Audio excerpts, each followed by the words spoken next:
90।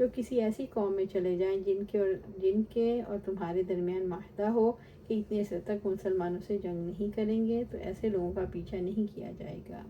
او جاءکم حسرت صدورہم ان یقاتلوکم او یقاتلوا قومہم، یا وہ تمہارے پاس اس حال میں آئے کہ ان کے سینے تنگ ہیں کہ وہ تم سے لڑیں یا اپنی قوم سے لڑیں۔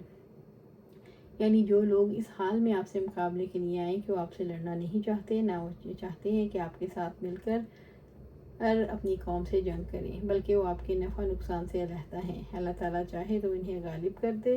اللہ تعالیٰ کا فضل و کرم ہے کہ اس نے کافروں کو آپ سے جنگ سے روک دیا۔ وَلَوْ شَاءَ اللَّهُ لَسَلَّطَهُمْ عَلَيْكُمْ فَلَقَاتَلُوكُمْ، اور اگر اللہ چاہتا تو انہیں تم پر مسلط کر دیتا، تو پھر ضرور تم سے لڑتے۔ ان کافروں کی قوت کی طرف اشارہ ہے، انہیں چھیڑنا، ان کی پوشیدہ قوت کو ظاہر کرنے پر انہیں مجبور کرنا۔ فَإِنْ اعْتَزَلُوكُمْ فَلَمْ يُقَاتِلُوكُمْ وَأَلْقَوْا إِلَيْكُمُ السَّلَامَ، پھر اگر وہ تم سے کنارہ کشی اختیار کریں اور تم سے جنگ نہ کریں اور تمہاری طرف صلح کا پیغام بھیجیں۔ ابن ابی حاتم اور حافظ بن مردویہ نے حسن بصری رحمۃ اللہ علیہ سے موقوف روایت کی کہ بدر واحد کے غزوات کے بعد سراقہ بن مالک رسول اللہ صلی اللہ علیہ وسلم کے پاس آئے اور کہا، مجھے معلوم ہوا ہے کہ آپ خالد بن ولید کو میری قوم پر چھاپا مارنے کے لیے بھیجنا چاہتے ہیں۔ میری رائے ہے آپ ان سے صلح کریں، اور جب آپ کی قوم اسلام لے آئے گی تو وہ لوگ بھی اسلام لے آئیں گے، اور اگر وہ لوگ اسلام نہیں لائیں گے تو مناسب نہیں کہ آپ اپنی قوم کو ان پر غالب کریں۔ آپ صلی اللہ علیہ وسلم نے ان کی بات سن کر خالد کا ہاتھ پکڑا اور کہا، اس کے ساتھ جاؤ اور یہ جیسے چاہتا ہے ویسے کرو۔ چنانچہ خالد نے ان کے ساتھ اس شرط پر صلح کر لی کہ وہ آپ صلی اللہ علیہ وسلم کے خلاف ان کے دشمنوں کی مدد نہیں کریں گے، اور جب قریش اسلام لے آئیں گے تو وہ بھی اسلام لے آئیں گے۔ تو اللہ تعالیٰ نے اِلَى الَّذِينَ يَصِلُونَ إِلَىٰ قَوْمٍ نازل فرمائی، وَمَا جَعَلَ اللَّهُ لَكُمْ عَلَيْهِمْ سَبِيلًا، تو اللہ تعالیٰ نے ان کے خلاف تمہارے لیے کوئی راستہ نہیں رکھا۔ اس آیت کو سورہ برا کی آیت سے منسوخ کر دیا اور ہر عہد والے کا معاہدہ ان کی طرف دوڑ کر پھینک دیا گیا، اور نبی صلی اللہ علیہ وسلم کو حکم دیا گیا کہ مشرکوں کو قتل کرو۔ اللہ سبحانہ تعالیٰ سے دعا ہے ہمیں قرآن و سنت پر عمل کرنے کی توفیق دے، اس پر جمع دے، اور جنت الفردوس کے اعلیٰ مقام پر اپنے پاس گھر عطا فرمائے۔ آمین یا رب العالمین۔